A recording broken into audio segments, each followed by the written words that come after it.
าศการจุดบังไฟล้านบังแรกของในงานนี้เนาะสำหรับในงานนี้จะเป็นบังไฟบังแรกบังทำอิฐของบุญบังไฟนางกันทง3-4 คนโอ้หลายคนพอสมควรทำการแบกโอ้ขึ้นไปจุดไปน้ำเลยแล้วก็มีเดี๋ยวเราเข้าไปเบิ่งภาพบรรยากาศภายในงานอีกทีหนึ่งมื้อนี้มี2งานพี่น้องทางบ้านนาโนขุมและก็มาจุดนี้แหละตาดซอยไว้บุญบังไฟของนากันทงปีนี้ว่าจะมีบังไฟใหญ่รับใดได้ยินเพิ่นว่ามีบังไฟล้านหลายบังพี่น้องเดี๋ยวเราไปพิสูจน์นำกันจุดนี้เพิ่นเอิ้นว่าตาดซอยไว้พี่น้องอันนี้ถูกใจแล้วสำหรับเด็กน้อยเล่นนะทางด้านข้างเพิ่นก็เฮ็ดเป็นตูบพ่อแม่ผู้ปกครองเพิ่นก็นั่งอยู่ทางตูบแต่ว่าปล่อยให้บุตรหลานเล่นน้ำก็บ่มีอันตรายพี่น้องน้ำตื้นๆเนาะสำหรับจุดนี้จะมีอยู่ 2-3 พักน้ำกันทางด้านบนเดี๋ยวเราจะนำไปเบิ่งจุดที่ว่าเพิ่นจุดอีกทีนึงอยู่ทางภูและทางภูพุ่นแหละสำหรับบังไฟนากันทง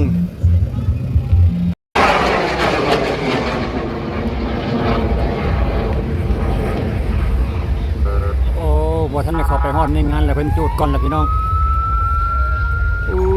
ขึ้นไปแล้วก็มีกันสไลด์โค้งก่อนแล้วจังค่อยขึ้นอีกบาทนึงส่วนนี้ก็จุดนี้ก็คือจุดที่ว่ากำลังจะเข้าไปในงานก็จะอยู่ประมาณนี้เมื่อกี้นี่เห็นเป็นจุดก็เลยเบิ่งเป็นจุดก่อนเมื่อกี้นี้เดี๋ยวเขาจะเข้าไปใกล้ๆภายในบริเวณงานอีกทีนึงพี่น้องรับชมบรรยากาศว่าจะมีบังไฟใหญ่ขนาดใดจะมีค่ายใดแดงมาลงเดินเพิ่นจะกว้างขนาดใดพี่น้องเนาะห่างบังไฟก็อยู่ทางด้านหน้าที่เราเห็นเดี๋ยวเราจังยังยับขึ้นไปตามพลานหินสำหรับจุดนี้จะมีแต่ขี้หินแล้วพี่น้องขึ้นมาทางด้านบนนี่รถนี่บ่ให้เว้าเลยหนาแน่นหนาเสือเกินเลยแหละเดี๋ยวเขาเข้าไปใกล้ๆในบริเวณที่ว่าห่านบังไฟอีกทีนึง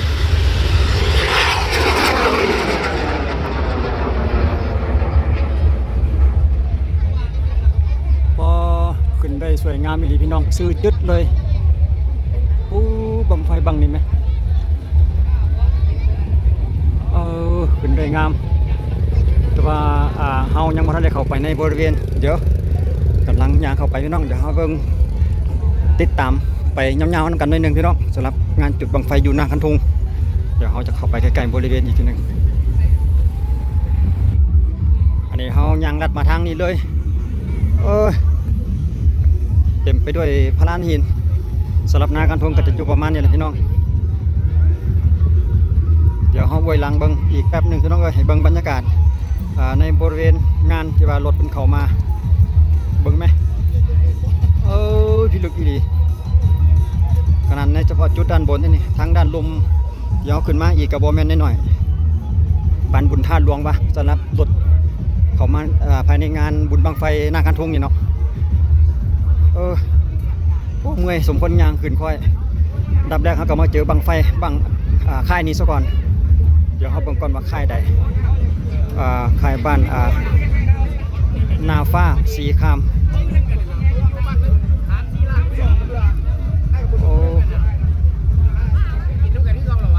อันนี้ค่ายใด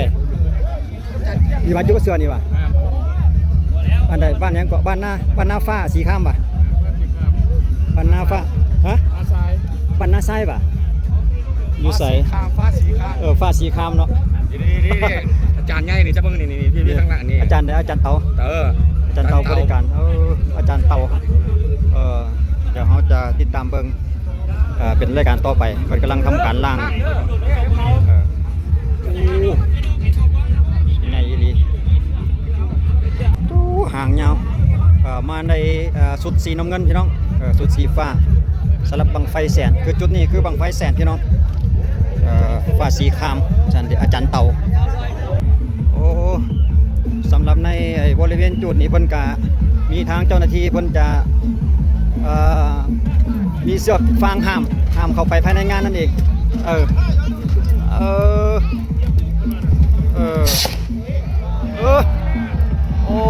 นซ้ำเนาะพี่น้องแตก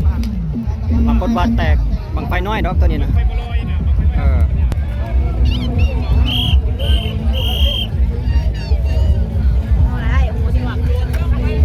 สำหรับสุดสีน้ำเงินที่เขาบอกเมื่อกี้คือฟ้าสีครามพี่น้องคือของอาจารย์เต่าเพิ่นกำลังมาเพื่อจะทำการขึ้นสู่หันทางเจ้าหน้าที่เพิ่นกำลังเที่ยวคนออกห่างจากพื้นที่รัศมีของที่เพิ่นกำหนดไว้หันเองเนาะเพื่อความปลอดภัยเพราะบังไฟของแต่ละบังนี่ก็อาจจะบ่แน่นอนเนาะสำหรับบังนี้กำลังติดตั้งเรียบร้อยต่อไปเพิ่นจะเตรียมการจุดแต่มีอยู่2หันพี่น้องอีกหันนึงก็อยู่ทางด้านนี้เนาะเพิ่นก็ทำการติดตั้งสำเร็จได้คือเดียวกันคิดว่าน่าจะจุดเป็นต่อๆกันไปเลยเดี๋ยวเราจะเบิ่งบรรยากาศอีกทีหนึ่ง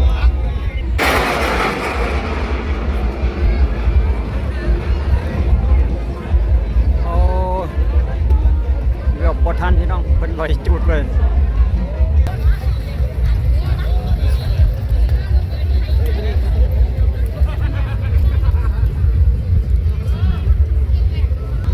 ตัวนี้บังไฟแสนนั่นแหละแม่นบ่ตรงปลาแลบเนาะค่ายตรงปลาแลบจะเป็นรายการต่อไปเดี๋ยวเราจะติดตามเบิ่งตอนนี้เพิ่นกำลังกะเกี่ยมเพิ่นกำลังกะเกี่ยมโอ้ถือว่ามีหลายค่ายเลยพี่น้องเลยสำหรับบุญบังไฟนางกระทงส่วนตัวที่เพิ่นกำลังเก็บยันคือบังไฟหมื่น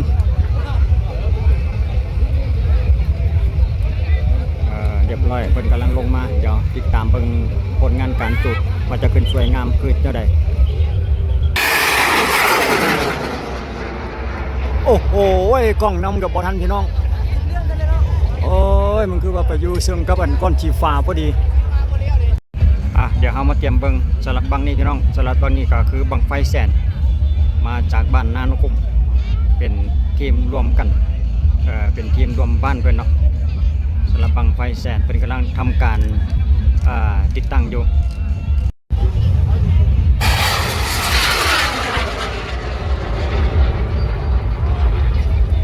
ในบริเวณจัดงานเพิ่นก็จะมีทางเจ้าหน้าที่พี่น้องเพิ่นจะมา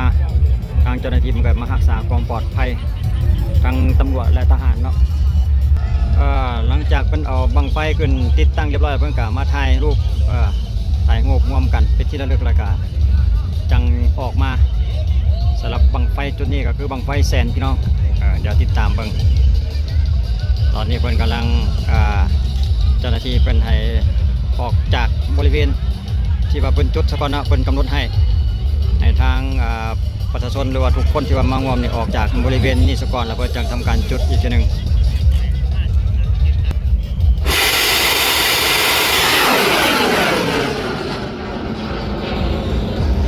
ควันยังบ่ทันได้หายหมดเลยนะพี่น้องแต่ว่าเพิ่นก็ทำการเตรียมบังไม้ขึ้นไปเดี๋ยวเอามาติดตามชมอีกของค่ายนี้รู้สึกว่าจะเป็นค่ายฟ้าสีครามพี่น้องอาจารย์เต่าส่วนบรรยากาศภายในงานพี่น้องเดี๋ยวเราจะเบิ่งเวลากลางคืนทางด้านนี้เบิ่งเดี๋ยวเบิ่งวิวทิวทัศน์ก็สวยงามอยู่พี่น้องอยู่ทางด้านลุ่มเนาะทางด้านเบื้องลุ่มก็จะอยู่ประมาณนี้คือว่าคนที่ว่ามาภายในงานนี่ก็บ่น้อยคือกันพี่น้องคือว่าแน่นหนาพอสมควรมีแต่หินพี่น้องสำหรับจุดนี้เนาะเขตบ้านนาคันทุงงานประจำปี2025งานบุญบังไฟส่งท้ายเดือน5พี่น้องสำหรับงานบังไฟในครั้งนี้เนาะส่งท้ายเดือน5ปี2025ใกล้จะหมดเดือนละเดี๋ยวเอามาเบิ่งห่างๆอีกทีนึงวิธีเอาบังไฟขึ้นกองเพิ่นพี่น้อง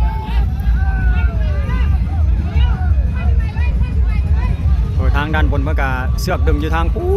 หั่นเลยอยู่ทางคู่หั่น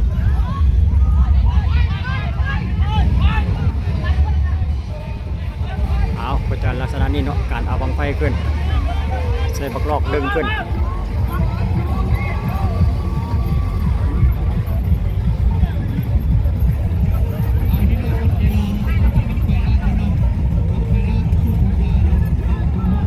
สำหรับค่ายฟ้าสีครามของอาจารย์เต่า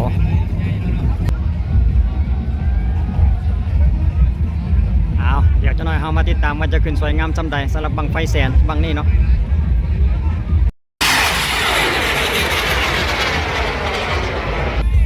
ทีมงานปั้นหำตากว่าจันเดพี่น้องห้านมีน้อยเนาะแอร์เย็นสำหรับค่ายนี้เดี๋ยวเรามาติดตามกันแต่เป็นบังไฟหมื่นพี่น้องรู้สึกว่าจะเป็นบังไฟหมื่นสำหรับค่ายนี้เนาะส่วนที่กำลังติดตั้งอยู่หันก็คือบังไฟแสนเขาจังติดตามเป็นรายการต่อไปก็ชมภาพบรรยากาศไปรอบๆบริเวณตะกอนพี่น้องสำซาเพิ่นจุดเนาะอยู่ทางด้านนั้นเพิ่นก็มีรถแห่มาเสพไปนำเพื่อสร้างสีสันบรรยากาศภายในงานบุญบังไฟ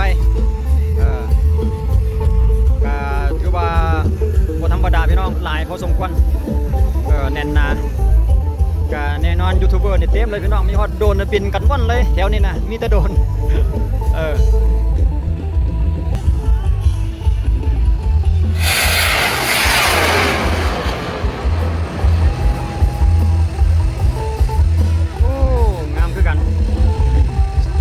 ซื้ออ่านลาดปะสำหรับบังนี้ก็ได้เป็นบังไฟหมื่นน้อยรุ่นน้อยพี่น้องตัวนี้คือบังไฟแสนมาจากค่ายผ้าสีคามของอาจารย์เต่าเอามาบอกว่าจะขึ้นสวยงามคือจังใด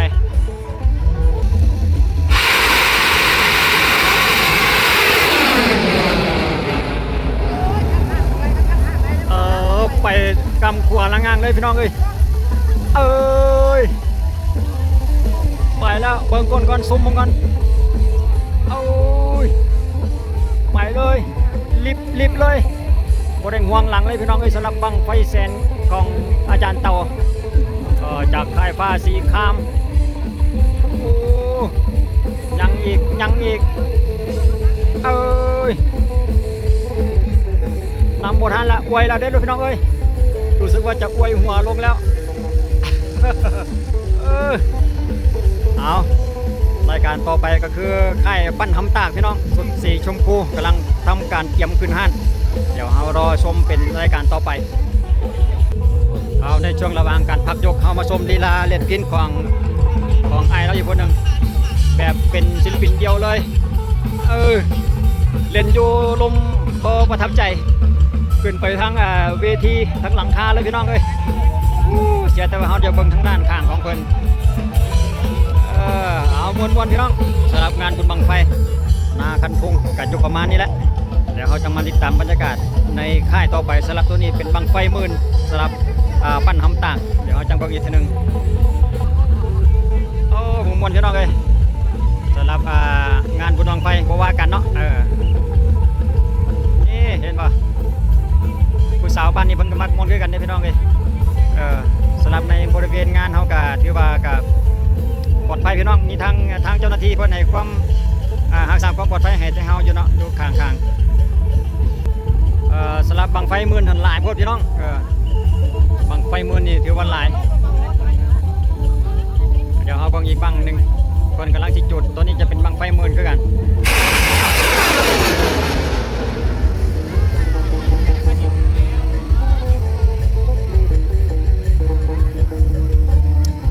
สุดยอดเลยเนาะแต่ละบังนี่ถือว่าขึ้นงามดีพี่น้อง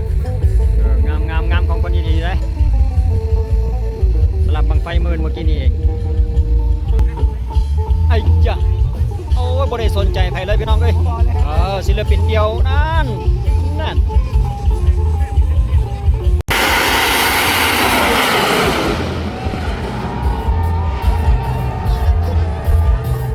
ขึ้นไปใส่เรื่อยเลยสายหัวเลยสำหรับตัวนี้บังไฟหมื่นเนาะ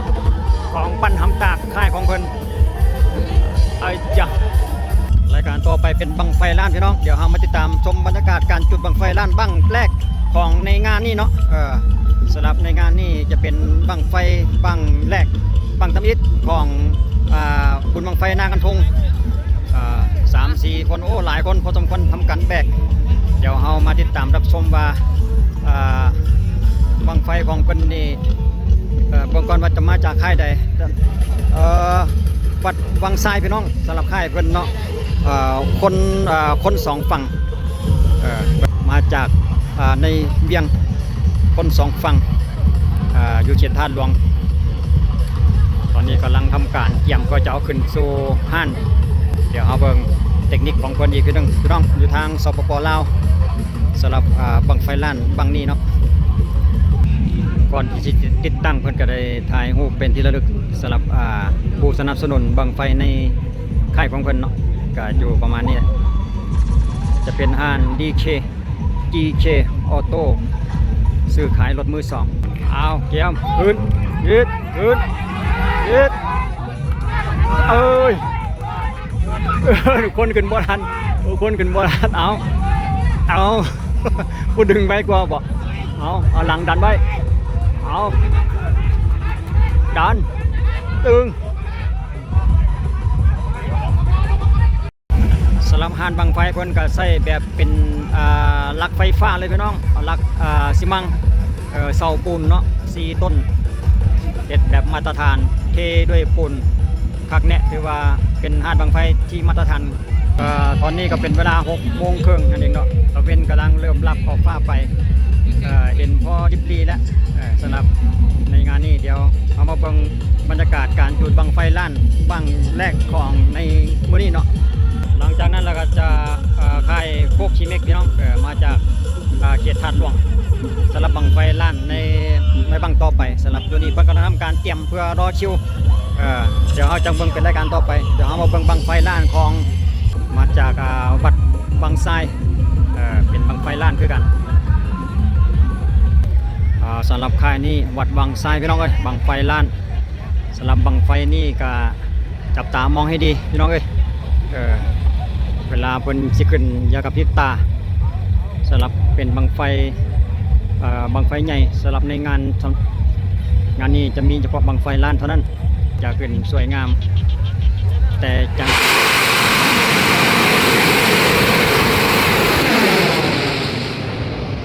โอ้โหเป็นจังใดคือว่าไปละงังเดี๋ยวยังบ่เห็นเลยพี่น้องรู้สึกว่าควรจะเข้ามาปุ๊บทีบเลยบาทนี่ขออัดดังก่อนแป๊บนึงเบิ่งบ่ทันพี่น้องมันควันมันมาบังทางนี่ถือทางลมพอดีแต่ว่าก็ขึ้นได้งามของคนอยู่สำหรับบังนี้ก็มาจากค่ายโคกชีเม็กว่าซั่นเด้อยู่แถวธาตุหลวงใต้เพิ่นว่าเนาะมาจากในเวียงเดี๋ยวเรามาติดตามเบิ่งบังไฟล้านอีกบังหนึ่งพี่น้องสำหรับค่ายโคกชีเม็กว่าซั่นเด้มาจากธาตุหลวง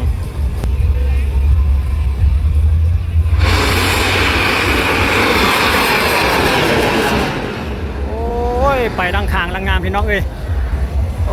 ผสมกับบังไฟล้านรู้สึกว่าจะบ่ได้ตั้งใจพอปานใดพี่น้องเจิดไปกำกวละงางเลยบังไฟล้านบังที่2ของในงานใกล้จะค่ำหน่อยนึงแล้วเดี๋ยวยังก็บ่เห็นเลยพี่น้องเอ้ยตอนนี้ก็ใกล้จะ1 ทุ่มแล้วเนาะใกล้จะ7 โมงแล้ว7 โมงยังละเดี๋ยวเราจะชมต่อไปเราก็ชมภาพบรรยากาศไปรอบๆภายในงานอีกทีนึงว่าทางออกทางเข้าจะเป็นลักษณะใดเนาะสำหรับในงานนี้จะยุ่งซ้ำใดสำหรับขาออกขาเข้าเบิ่งรถนะอีพ่ออีแม่บ่อยากให้เว้าเลยไต่ภูไต่ผาขึ้นมาน้ำหืบน้ำหินจันได้สำหรับงานบุญบังไฟนี่เพิ่นมักอีหลีเด้อพี่น้องอยู่ทางสปป.ลาวนี่คันว่าบุญบังไฟนี่อยู่ไสก็มาหมดนะแสดงว่าฮู้ข่าวงานบุญบังไฟประจำปีสำหรับอยู่นากันทงนี่ก็เป็นงานใหญ่สำหรับอยู่ในเขตนี้เนาะเมืองโทรคมแขวงเวียงจันทน์ตอนนี้กำลังขาลงเดี๋ยวเราจะเบิ่งบรรยากาศขาลงก่อนในเวลาช่วงกำลังใกล้สิค่ำก็จะอยู่ประมาณนี้เดี๋ยวเราจะลงไปเบิ่งในระหว่างทางอีกทีนึงว่าจะแน่นหนาซ้ำใดสำหรับรถลาที่ว่าขากลับเนาะขาเมื่อแต่ว่าในเวลานี้ก็ยังมีจุดนึงนี่ยังกำลังทำการจูดมวนอยู่บ่ได้สนใจว่าสิกลับแต่อย่างใดเพราะว่ามันยังพอเล่นได้อยู่ว่าซันเดย์บ่ทันได้คำตอนในจุดนี้ก็ยังอยู่ทางเดินไปได้พี่น้องอยู่ทางภูไปได้รถก็เริ่มแน่นตั้งแต่ทั้งเทิงที่แล้วลงไปเอาลองเบิ่งดูว่าที่ภูมาตามหลังนี่ก็จะติดอาจจะติดอยู่สมควรอยู่ได้นี่ก่อนสิเมื่อก็มีปิ้งไก่ติดไม้ติดมือมีทั้งขลามมีฮอดไทยลูกพร้อมเนาะทางนี้ก็จี้เขาจี้ ปิ้ง เอาไปปิ้งตื้มเอาเพราะว่าแม่ค้าเพิ่นอาจจะสับสนอยู่ช่วงนี้หลายลูกค้าหลาย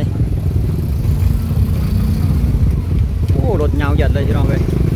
สิเมื่อฮอดเงินง่ายบ่มื้อนี้รถเฮาจะว่าจอดอยู่ทางลุมพุ่นเฮาบ่ได้เอาขึ้นมาถึงเพราะว่า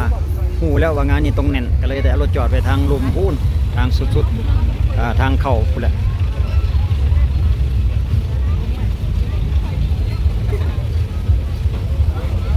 อาจจะว่าเดี๋ยวจากจุดนี้ย่างไปที่ว่าบอนที่ว่ารถเฮาจอดนี่ก็ประมาณ1กิโลพุ่นได้พี่น้องเอ้ยประมาณ1กิโลเมตร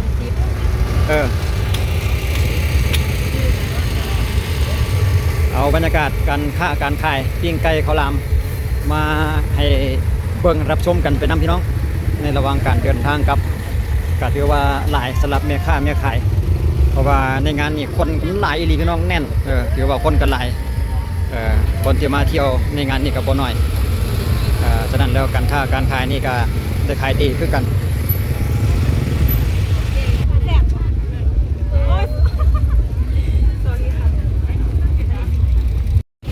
บรรยากาศการอยู่ประมาณนี้พี่น้องยังติดอยู่เอาก็จะจบไปกับการรถติดตอนขาออกกันเลยพี่น้องขอบใจทุกท่านที่การรับชมไม่เจอกันคลิปหน้าสำหรับคลิปนี้สบายดี